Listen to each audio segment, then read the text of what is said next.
Ini daftar ukur.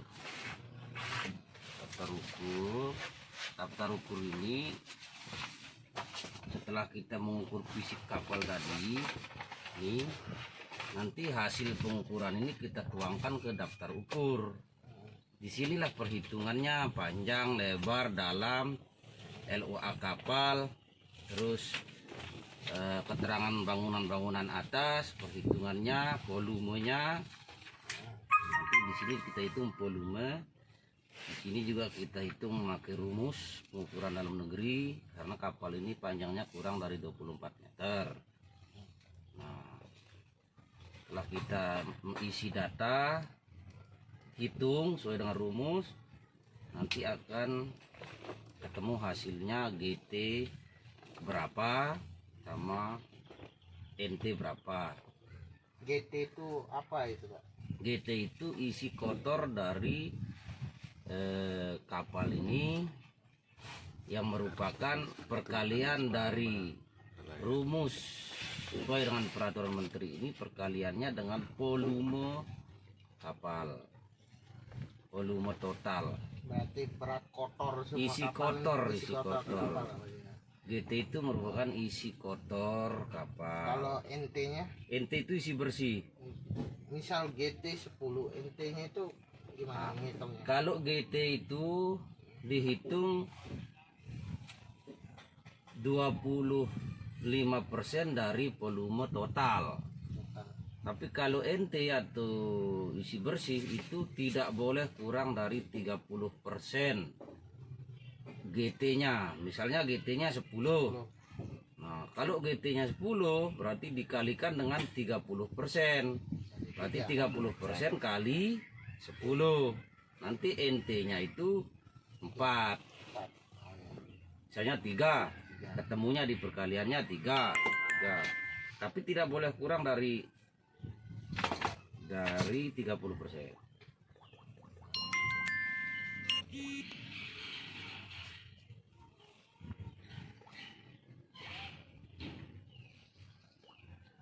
Ya, GT-nya 10 kalikan 30%. NT-nya 3. Jadi NT3 itu maksudnya net tonek atau isi bersih, tonase bersih. Itu isi bersih atau perhitungan di ruang muat. Misalnya kapal ini ruang muatnya di sini, di Palka. Nggak mungkin kan barangnya ditaruh di dalam kamar atau di kamar mesin atau di WC. Jadi isi bersih itu ada di ruang muatnya. Ini merupakan isi bersih. Nanti ada beberapa box atau palka diisi ikan, barang, itu merupakan NT. Tapi kalau GT itu perhitungan dari panjang kapal, terus lebar dan dalam. Nah, baik itu volume di bawah dek ditambah dengan volume di atas dek atau volume geladak atau kamar-kamar yang tertutup. Tapi kalau terbuka dia tidak masuk dalam hitungan GT. Yang masuk dalam hitungan GT itu bangunan tertutup sempurna dan kedap air. Makanya saya tanya tadi, kalau ada lubang seperti itu Bapak duduk, ada angin, ada gelombang, ada panas, Bapak basah tidak? Basah. Ya kan? Tapi di mana ruangan yang Bapak tidak kena panas, tidak basah, tidak kena angin, itu namanya ruangan yang tertutup sempurna, dan itulah yang diukur GT. Nah, perhitungan GT itu dari panjang kali lebar kali dalam kali tinggi. Nah, volume ketemunya volume meter kubik. Nah, barulah volume tadi dikalikan dengan rumusnya. Dalam hal ini dalam negeri rumusnya 0,25% dari volume total itu GT-nya kapal ini. Kalau panjangnya ini diukur dari mana ke mana? Kalau panjang kapal diukur dari linggi haluan di depan sampai ke buritan. Nah, nanti kalau di buritan itu misalnya di mana kita melihat mendeknya dulu, mendeknya deknya, sampai geladak ukurnya di mana. Tapi kalau misalnya dia lewat dari lada ukur yang diberikan itu misalnya bangunannya, itu tidak dihitung dalam panjang, tapi dihitung panjang keseluruhan, bukan dalam perhitungan panjang untuk perhitungan GT, tapi dicatat merupakan panjang keseluruhan kapal. Kalau lebar, nah, lebar kapal ini ada diatur di sini di butir 2, aturan nomor 4 butir 2 di peraturan menteri nomor 8 tahun 2013. Itu lebarnya, kalau pengukuran dalam negeri begini, lebarnya di mana kapal itu yang bagian perutnya atau tengahnya yang terlebar, misalnya lebarnya di sini, lebih lebar di sini. Mana yang terlebar?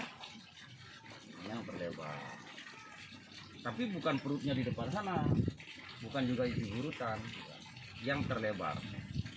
Nah, di mana perutnya atau pertengahan yang terlebar itu, disitulah kita mengukur dalam. Nah, kalau kapalnya ini jenisnya bahannya memakai kayu, jadi dalamnya itu diukur dari lunas sampai di bawah teladak, di bawah beda dek. ya. Misal fiber beda lagi. Kalau fiber beda, dia diukur dari dalam, bukan dari luar kulit, dia dari dalam kulit. Misalnya kalau lebarnya dari sini ke dalam, kalau kayu dari luar kulit. Misalnya kulitnya ini papannya berapa, 30 cm misalnya. Itu kalau fiber. Atau kalau kayu dia harus di luar kulit. Ini mungkin banyak pertanyaan nih. Kira-kira untuk ukur kapal sendiri apa ribet atau gimana? Oh, kalau ukur kapal itu man yang masalah persyaratan atau masalah mengukur? Masalah persyaratannya kan teman-teman nggak paham nih. Apa saja persyaratannya kira-kira? Kalau mengukur kapal ada dua. Satu, mengukur kapal baru. Kapal baru. Nah, ada juga mengukur kapal dia rehab. Ada juga mengukur kapal karena ganti nama.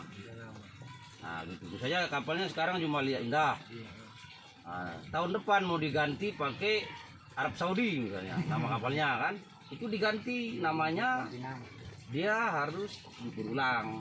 Nah, kalau kapalnya misalnya baru, nah, jadi aturan yang terbaru sekarang, kalau kapalnya sebagai penangkap ikan ataupun pengangkut ikan, sebelum dia meletakkan lunas, dia harus mengajukan dulu ke Kelautan dan Perikanan kalau tidak salah untuk pengadaan kapal.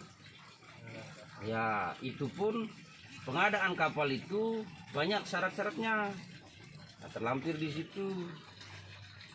Itu ada KTP pemilik, KTP tukang, terus pengesahan persetujuan gambar. Kan kapal itu harus punya gambar dulu sebelum dibuat. Ya, harus dia punya gambar dulu. Terus dia harus ada persetujuan nama dulu dari pusat di Perhubungan Laut. Nah, itu untuk persetujuan nama kapal itu apa kita harus ke Jakarta atau online? Oh, bisa online, bisa online. Kalau persetujuan nama sekarang kan sudah bisa online. Tuh. Nah, misalnya sekarang kapalnya baru, nama sudah diajukan, sudah disetujui.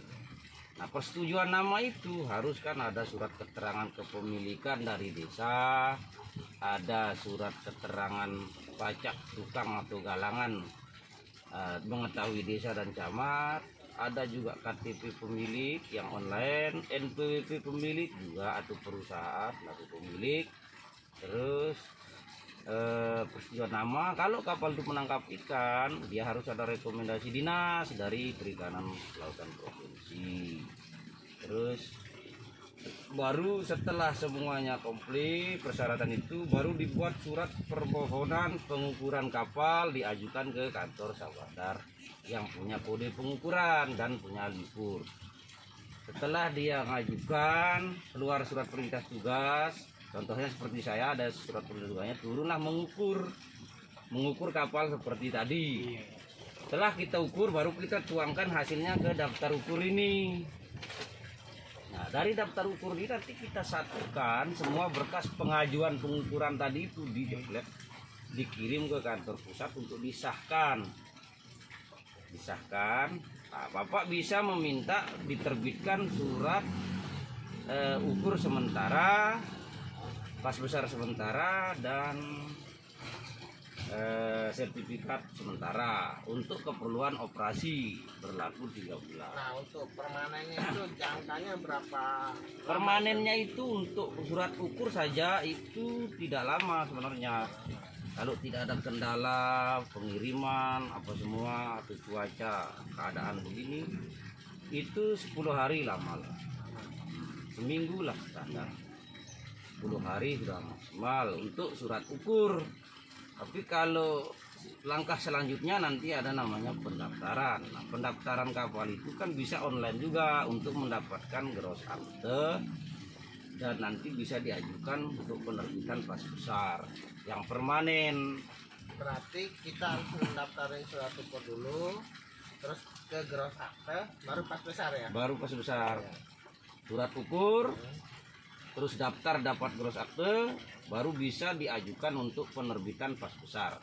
Sebelum penerbitan pas besar harus dibuat dulu berita acara pemasangan tanda selar dan tanda pendaftaran di kapal. Itu berita acara tanda tangan baru diajukan untuk pembuatan pas besar permanen. Itu aja sih kalau sekedar untuk dokumen-dokumen kapal. Selebihnya nanti kalau untuk urusan kapal penangkap atau pengangkut, urusan subsidi ya ke provinsi atau ke perizinan. Berarti ternyata mengukur kapal itu sangat gampang ya? Ya, sebenarnya mengukur kapal itu nggak sulit, cuma karena faktor satu, pemahaman masyarakat tidak semuanya memahami. Yang kedua juga aksesnya ke sini itu mereka mau bertanya dari pulau nggak ada sinyal. Nah, otomatis kalau ke sini baru bertanya dan memohon bantuan ke pengurus. Karena kami pun juga tidak mungkin akan ke sana sosialisasi. Makanya nanti ke depannya usahakanlah surat-surat kapal itu diurus ke kantor Sabandar melalui agen, supaya Bapak tidak pusing lagi bertanya, karena agen itu sudah paham. Misalnya agen A, agen B, agen C, agen itu fungsinya mengurus dokumen kapal. Segala sesuatu itu diurus, dibantu bapak-bapak pemilik ini berurusan ke Sabandar. Nanti biaya-biaya yang misalnya PNBP segala sesuatu itu Bapak bayarkan di agen, agen lah yang membayar ke bank ke Sabandar. Bapak sudah ini, dan dia yang menerima suratnya dia juga. Baru Bapak terima dari agen, nanti ada surat kuasa. Bapak sebagai pemilik membuat surat kuasa ke agen untuk diuruskan dokumennya, supaya tidak ada caluk-caluk lagi yang nggak jelas. Iya.